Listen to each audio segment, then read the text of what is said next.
Nossa entrevistada é a secretária de Estado de Educação, Maria Cecília Amêndola da Mota.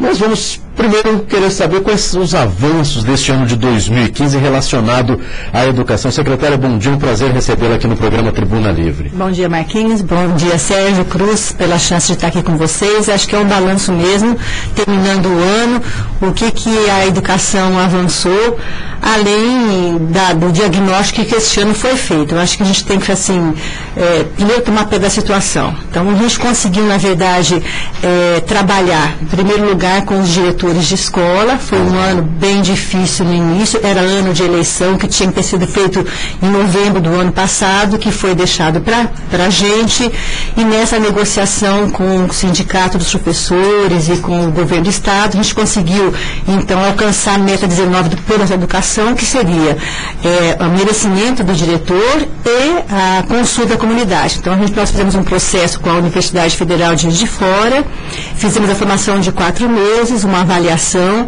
e quem teve vontade de diretor, que passou, foi para o processo eleitoral a semana passada. Então agora, novos diretores, muitos permaneceram, outros nós vamos renovar, então com uma vontade enorme de iniciar o ano que vem com essa equipe afinada com o governador, que trabalha muito com a competência.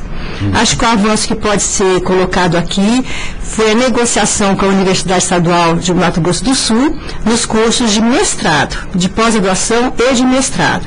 Então, nós vamos investir sempre no professor. Se o nosso foco é a aprendizagem, não é só do aluno, também é nossa de adulto, porque a tecnologia, o conhecimento hoje, ele é muito rápido. Né? Na nossa época, o detentor do saber era só professor. Nós aprendemos só na escola. Hoje, não. Hoje o saber está estampado aí nas mídias, nos Facebooks, no Google. Então o professor tem que mudar a maneira de trabalhar na escola. Ele tem que fazer com que o aluno seja um aprendiz, um pesquisador, tanto quanto o professor. Antigamente o aluno fazia uma pergunta, o professor que sabia, eu ia no dicionário ou ali na biblioteca. Hoje não. Na Barça. O tempo da Barça, hoje não, ele já vem com aquele conhecimento, mas não sabe como usar. Então, nós estamos trabalhando bastante para o ano que vem na formação do professor. Essa gestão vai investir muito, apostar muito no professor, muito, muito, muito, e a gente já pode dizer, né, essa aposta no professor já iniciou com o melhor salário dos estados em Mato Grosso do Sul. Né, houve um investimento muito grande que foi deixado, né, do governo anterior, e a gente honrou com esse compromisso. Eu acho que o professor bem remunerado, ele pode se dedicar só a isso, não fazer da educação um bico, que muita gente fez numa época aí que a educação estava muito ruim. Acho que assim, no início dos anos 70, o professor era o professor, depois ele perdeu o seu espaço. E agora a gente quer voltar que o professor é o detentor do saber, de uma certa maneira, que orienta, né, a sociedade. Então, esse acho que é um balanço que nós podemos fazer em relação à valorização do professor da educação, tanto financeiramente quanto no conhecimento. Acho que a gente pode juntar as duas coisas. Valorizar não é só pagar bem. Valorizar é das oportunidades que ele estude, que ele avance, que ele cresça. Acho que é bem por aí. Professora, essa questão da eleição direta nas escolas públicas estaduais foi uma conquista que já vai para quase 30 anos, né, que foi decretado isso, que começou a funcionar. E até hoje me parece que continua dando problema, né? Continua. Qual é a solução ideal que a senhora acha, por exemplo, a questão dos diretores de escola? Eu li um pesquisador, diz que se a indicação tem prós e contras, se a eleição direta tem prós e contras, se a formação com eleição tem prós e contras. Eu acho que o ideal é você juntar, e está isso na meta 19 do Plano de Educação, que foi discutido no Brasil todo, que tem que ter a avaliação, a competência dele, e tem que ter como é que a gente pode dizer, a consulta à comunidade. Eu acho que essa dobradinha, porque só a eleição pela eleição Nós não podemos fazer da educação algo que só porque a gente tem um jeito legal de lidar com a comunidade, eu vou ser um bom diretor. E nem só a competência, sem saber lidar com a comunidade, eu vou ser um bom diretor. Então, eu acho que essa maneira que o plano de educação colocou seria uma pessoa que passe por um processo de formação, que mostre a sua competência com uma avaliação, e aí sim ele pode ser consultado pela comunidade, que aí vem a eleição. Então, eu acho que o ideal é o que está acontecendo e o que está posto no plano. É a formação, a avaliação com a eleição. E é isso que nós conseguimos fazer no Mato Grosso do Sul. E por que a FETEMS reclama? Na verdade, alguns diretores antigos, de mais de 20 anos, não passaram. E aí, isso ficou uma coisa muito ruim. Ontem mesmo recebi uma comunidade dizendo, mas eu não passei.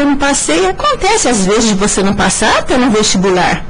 Não é verdade? Nem por conta disso sou incompetente. Só que hoje, um diretor tem que trabalhar de maneira diferente de antigamente. Ele tem que trabalhar com indicador, ele tem que entrar no site do PENAR, ele tem que entrar no site do centro escolar, no site do QEDU, para verificar, fazer a sua proposta de trabalho em cima de dados. Não posso mais fazer pelo achismo. Que projeto que eu acho que vai ser bom ano que vem? Então eu vou fazer um plano X. Mas fundamentado em quê? Que indicador que apontou que seu plano vai ser esse? Então, isso nós exigimos na nossa formação, mas também nós demos a formação. Trabalhar, planejar em cima de pontos de indicadores. O nosso estado, o nosso país está reprovado. Vocês sabem, eu fiz uma fala que eu andei no estado todo, eu fiz 21 reuniões, cada uma com 1.000 funcionários, professores administrativos, APM, sindicatos, e ali eu mostro uma série histórica de 18 anos, desde 95 a 2013, do Brasil e do Mato Grosso do Sul, a proficiência em português e matemática. Nós não avançamos em 18 anos em nada na aprendizagem. Avançamos sim no profissional. Veio a LDB depois disso, veio o Fundef, veio o Fundeb, veio o plano, mas se você pegar o resultado da educação, que é a aprendizagem do aluno, Mato Grosso do Sul, o ensino médio está com 3,4. Quer dizer, avança, discute eleição, discute se tem uniforme, discute se tem merenda, discute se tem caderno, mas nem discute que o aluno está saindo com a proficiência 3,4. A essência da educação é a aprendizagem do aluno. Então, é nisso que nós temos que focar. E a imprensa, às vezes, na verdade, chama a gente, olha, mas faltou uniforme, faltou isso, mas não fala, faltou um bom professor, faltou uma pessoa competente. Nossa, aquela escola, 30% reprovou, o que será que está acontecendo? Eu acho que é isso que nós deveríamos, que a sociedade deveria cobrar das escolas, inclusive do secretário de Educação. O secretário está fazendo.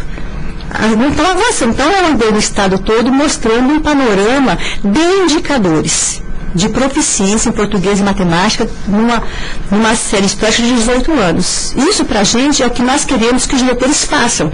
Como é que está meu aluno? Qual foi o índice de abandono e de reprovação? Será que essa reprovação de 18%, que é dinheiro, né? Eu não poderia, porque ele vai voltar o ano que vem na mesma série. Eu gastei água, luz, professor, merenda, ele volta no mesmo ano. Será que eu não poderia ter proposto um projeto pedagógico diferenciado para que ele avançasse? Para que não ficasse retido? Não estou defendendo que ele passe de ano sem saber. Estou defendendo que otimizar o recurso público para que ele não fique no mesmo ano que não se evada. Então, a educação é algo muito complexo, muito difícil. E, assim, a gente tem feito um trabalho com os professores que nos conheçam, que conheçam a profundidade da função e da nossa missão. É que os alunos aprendam. Nós estamos conversando com a secretária de Estado de Educação, Maria Cecília Amêndola da Mota. Professor, e o respeito ao aluno-professor melhorou neste ano de 2015, que a gente ouvia muito, né, os problemas que alguns professores enfrentavam nas escolas, muitos alunos rebeldes, brigavam na escola, xingavam professores, desrespeitavam. Isso começou a melhorar também neste ano de 2015? Eu não sei te dizer, porque eu não consegui ainda fazer essa avaliação, mas nessa minha andada aí de agosto e setembro, a maior reclamação dos professores foi realmente a violência, foi a família que não vai para a escola, que chama o pai não vai. Então, não terá na minha gestão, nem o projeto goela abaixo das escolas, mas a gente vai consultar. Então, em cima desse diagnóstico, nós vamos trabalhar o ano que vem muito com a família.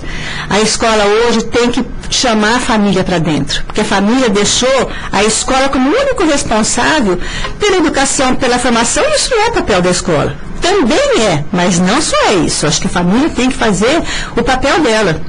Então, nós vamos colocar um projeto para quem quiser. Nós temos vários projetos que a escola vai optar. Né? Se ela está com problema de bullying, se ela está com problema de homofobia, se ela está com problema de família, então nós faremos um programão, um pacotão de cima para baixo.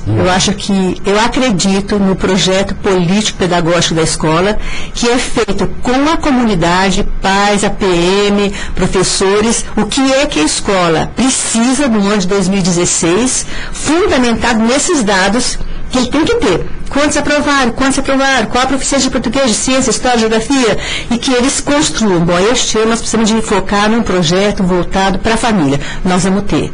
Focado na iniciação matemática, porque a matemática é um grande problema nosso. Você pega o aluno que está entrando no ensino médio, não sabe ler uma tabela no jornal, não sabe ler um gráfico, não consegue compreender. Né? Então ele passa o ano, não fala uma língua estrangeira, tem todos os anos tem língua estrangeira, então a gente tem que repensar a educação. A gente está montando 2 projetos em 2 escolas para tempo integral, mas um projeto diferenciado, não é o contraturno, que isso aí eu já falei até no programa de vocês. É um projeto que não tem uma aula de português, mas de matemática, uma de história, geografia, ainda mais no ensino médio, que são sei quantas, 14 disciplinas. É um projeto que vai trabalhar com pesquisa. O aluno vai ser o produtor do seu conhecimento junto com o professor. 2 escolas toparam e a gente vai ter uma organização curricular bem diferente. Né? Então, nós temos uma consultoria de um doutor, professor Perudemo, né? Uma pessoa estudiosa que conhece, fala 5 línguas, conhece o mundo todo, e ele nos orientou na rede municipal e está agora nos orientando na rede estadual de ensino. Queria falar um pouquinho a respeito da matrícula escolar, que começou aí a pré-inscrição no dia 23 de novembro e vai até o dia 8 de janeiro. Sim. Todas as escolas elas já contam aí com o sistema de matrícula digital? Menos as do campo e as indígenas. Todas as outras, e na verdade não é a escola que tem o sistema. O sistema é uma central de matrícula aqui, uma em Dourados, e o aluno de qualquer lugar ele pode fazer sua pré-matrícula. Então ele vai fazer, não é a escola que tem que ter, é a família que tem que entrar no smartphone, no computador, fazer sua pré-matrícula. No dia 8 ele entra de novo, vê para que escola ele foi designado, primeira, segunda, terceira opção, aí sim ele vai na escola fazer matrícula. Ele não precisa de ir até a escola. Isso para os alunos que querem entrar, que querem mudar de escola, para os que estão na escola, já confirmaram na própria escola. E após esse prazo aí, que é o dia 8 de janeiro, nós teremos uma nova fase para a Teremos, a mais até 24 de janeiro, uma nova fase de pré-matrícula, e aí então, depois é o que sobrar de vagas, porque nós temos que casar isso aqui na capital com o passo do estudante, nós temos que organizar com os prefeitos quando o aluno é de fora para a zona rural, então agora vem uma questão de planejamento, de organização, então nós começamos essa semana já a entregar o uniforme, o compromisso do governo Reinaldo Azambuja, a primeira leva está saindo, nós apanhamos bastante, porque aquele processo de licitar, de esperar o tempo, tal, foi bem complicado este ano, né? E o ano que vem nós vamos ter merenda no dia certo, kit escola no tempo certo e uniforme no tempo certo. E as metas traçadas para 2016, claro que a senhora já falou algumas aí, né? Mas é importante, e aí a gente sabe do trabalho da Secretaria de Estado de Educação, traçar as metas para 2016. O que de mais importante nós teremos aí para 2016? Olha, em 2009 saiu uma emenda à Constituição Brasileira que a partir de 2016 toda criança e jovem de 4 a 17 anos tem que estar na escola. Toda criança. Até então, este ano, quem tem 16 anos e não quer ir para a escola, pode não ir. Essa emenda constitucional vale a partir de 2016. Então, vai ter opção para a família. É obrigação da família e dever do Estado. Então, eu estou estudando isso aí desde 2010 e propus esse ano um projeto chamado Avanço do Jovem na Aprendizagem. Esse jovem que tem 15 a 17 deveria estar no ensino médio. Mas ele não acabou o fundamental ainda. Ele tem 16 anos e não terminou o 3º ano.